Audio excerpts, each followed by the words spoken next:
ఉమ్మడి ఆదిలాబాద్ జిల్లాలో గత 2 రోజులుగా కుండపోత వర్షాలు కురుస్తున్నాయి. కుండపోత వర్షాలు కురుస్తుండడంతో ప్రాజెక్టులలోకి అదేవిధంగా ఏదైతే చెరువుల్లోకి కూడా భారీగా వరద నీరు చేరుతుంది. అదేవిధంగా ఏదైతే ఏజెన్సీ ప్రాంతంలో మారుమూల ప్రాంతాల్లో వాగులు, వంకలు ఉప్పొంగి ప్రవహిస్తున్నాయి. ముఖ్యంగా గత 2 రోజులుగా ఎప్పుడూ లేని విధంగా కుండపోత వర్షాలు కురుస్తున్నాయి. వాగులు, వంకలు ఉప్పొంగి ప్రవహిస్తున్నాయి. అదేవిధంగా భారీగా వరద నీరు ముఖ్యంగా ఏవైతే వాగులు, వంకలు ఉన్నాయో ఆ వంకలు, వాగుల నుంచి కూడా ప్రాజెక్టులోకి భారీగా వరద నీరు చేరుతుంది. మనం ప్రస్తుతం మంచిర్యాల జిల్లాలోని ఎల్లంపల్లి శ్రీపాద ఎల్లంపల్లి ప్రాజెక్టు వద్ద ఉన్నాం. ఇక్కడికి ఏదైతే ప్రాజెక్టులోకి భారీగా వరద నీరు చేరుతుంది. ముఖ్యంగా క్షణానికి నీటి మట్టం పెరుగుతున్న దృశ్యాల్ని మనం చూస్తున్నాం. ముఖ్యంగా ఏదైతే గత 2 రోజులుగా భారీగా వర్షాలు కురుస్తుండడంతో ఏదైతే శ్రీరాంపూర్ ప్రాజెక్టు ఏదైతే శ్రీరామ్ సాగర్ ప్రాజెక్టు ఎగువన ఉందో ఆ ఎగువన ఉన్న శ్రీరామ్ సాగర్ ప్రాజెక్టు అదేవిధంగా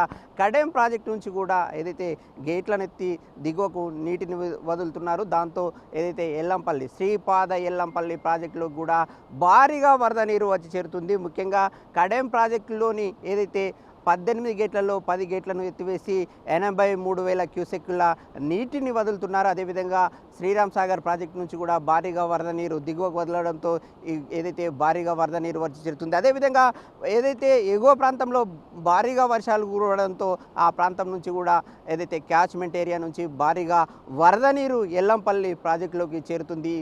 క్షణానికి గతంలో ఎన్నడూ లేని విధంగా ఎల్లంపల్లి ప్రాజెక్టులోకి నీటి మట్టం పెరుగుతుంది. దాంతో ఇక్కడ ఎవరైతే అధికారులు అప్రమత్తంగా వ్యవహరిస్తున్నారు.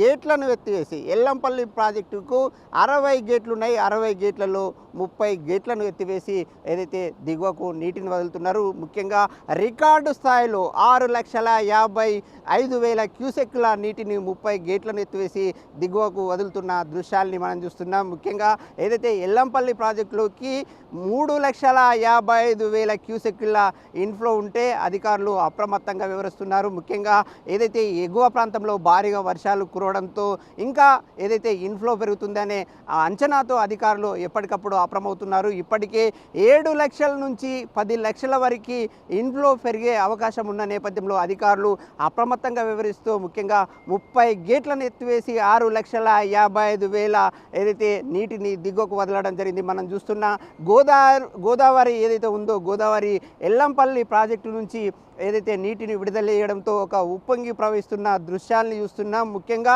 ఉధృతంగా ఉగ్ర రూపాన్ని ఏ విధంగా ప్రదర్శిస్తుందో అలాంటి రూపాన్ని ప్రదర్శిస్తున్న దృశ్యాల్ని చూస్తున్నాం. అదేవిధంగా ఏదైతే పరివాహక ప్రాంతంలో దిగువ ఉన్నాయో అక్కడ ప్రజల్ని కూడా అప్రమత్తం చేస్తున్నారు. ఇప్పటికే మాతా శిశు ఆసుపత్రి ఉంది. అక్కడ కూడా ఏదైతే ఈ వరద నీరంతా అటువైపు వెళ్తున్న నేపథ్యంలో అక్కడ కూడా అప్రమత్తం చేయడం జరిగింది. అదేవిధంగా కాల్ చేస్తున్నారు. అయితే ఉమ్మడి ఆదిలాబాద్ జిల్లాలోని ఏదైతే ఎల్లంపల్లి ప్రాజెక్టులోకి ఈ విధంగా వరద నీరు వచ్చి చేరుతుంటే కొమ్రంభీం ప్రాజెక్టులోకి కూడా భారీగా వరద నీరు క్షణానికి వచ్చి చేరుతుంది. అక్కడ కూడా అధికారులు ఎప్పటికప్పుడు అప్రమత్తంగా వ్యవహరిస్తున్నారు. 20,800 క్యూసెక్కుల నీరు ఏదైతే ఇన్ఫ్లో ఉండగా 21,800 అవుట్ఫ్లో అంటే 21,800 క్యూసెక్కుల నీటిని 5 గేట్లను ఎత్తి దిగవలుతున్నారు. అయితే ముఖ్యంగా ఉమ్మడి ఆదిలాబాద్ జిల్లాలోని కడెం కానీ అదేవిధంగా ఎల్లంపల్లి కానీ కొమ్రంభీం కానీ అదేవిధంగా సాత్నాల మత్తడిగూడ ప్రాజెక్టులోకి భారీగా వరద నీరు వచ్చి చేరుతుంది. దాంతో అక్కడ అధికారులు అప్రమత్తంగా వ్యవహరిస్తున్నారు. ముఖ్యంగా ఏదైతే వరద ముప్పు తలెత్తకుండా చర్యలు తీసుకుంటున్నారు. ముఖ్యంగా ఎల్లంపల్లి కొమ్రంభీం ప్రాజెక్టులోకి భారీగా వరద నీరు చేరుతున్న నేపథ్యంలో ఎప్పటికెప్పుడు కూడా దిగువకు నీటిని వదులుతున్నారు. అదేవిధంగా ఏదైతే ప్రాణహిత ప్రాంతంలో కూడా మహారాష్ట్ర ప్రాంతంలో భారీగా వర్షాలు కురవడంతో ప్రాణహిత నీటి మట్టం పెరుగుతుంది. దాంతో ఆ పరివాహక